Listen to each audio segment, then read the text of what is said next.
Stock வாங்கி hold பண்ணி 10-20% profit book பண்ணுறதுக்கு 3 மாதம் 6 மாதம் 1 வருஷம் கூட ஆகலாம். ஆனால் ஒரு ஐபிஓ இஷ்யூ வரும்போது நம்ம அப்ளை பண்ணி அது அலாட் ஆகிடுச்சு அப்படின்னா லிஸ்டிங்குள்ளே மேபி இந்த வித்தின் ஏ வீக்கில் நமக்கு வந்து ஒரு 20-30% ப்ராஃபிட் கிடைக்குது. மோஸ்ட் ஆஃப் த ஐபிஓ ப்ரீமியமில் தான் இப்போ ரீசெண்டாக லிஸ்ட் ஆகிட்டுருக்கு. இந்த ஐபிஓ 100% அலாட்மெண்ட் பாசிபிள் ஆனால் கண்டிப்பாக கிடையாது.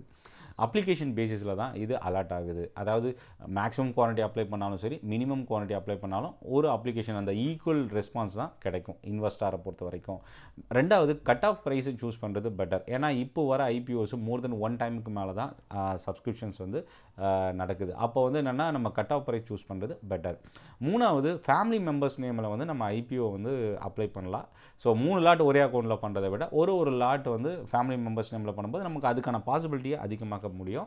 அடுத்தது கம்பெனியோட பேக்ரவுண்டை வந்து நம்ம செக் பண்ணலாம். ப்ரோக்கரேஜ் என்ன சொல்கிறாங்கன்றதையும் நமக்கு தெரிஞ்சுக்கணும். கிரே மார்க்கெட் ப்ரீமியம் மோர் தென் 20-50% மேலே இருக்குன்னா அந்த ஐபிஓ வந்து நம்பி நம்ம இன்வெஸ்ட் பண்ணுறதுக்கு பார்க்கலாம். கன்சிஸ்டண்ட்டாக வர ஐபிஓ ஸ்டாக் அதோட பர்ஃபார்மன்ஸ் எப்படி இருக்குது இதெல்லாமே நம்ம மானிட்டர் பண்ணணும். ஸோ இந்த வீடியோ யூஸ்ஃபுல்லாக இருக்கும்னு நினைக்கிறேன். நன்றி, வணக்கம்.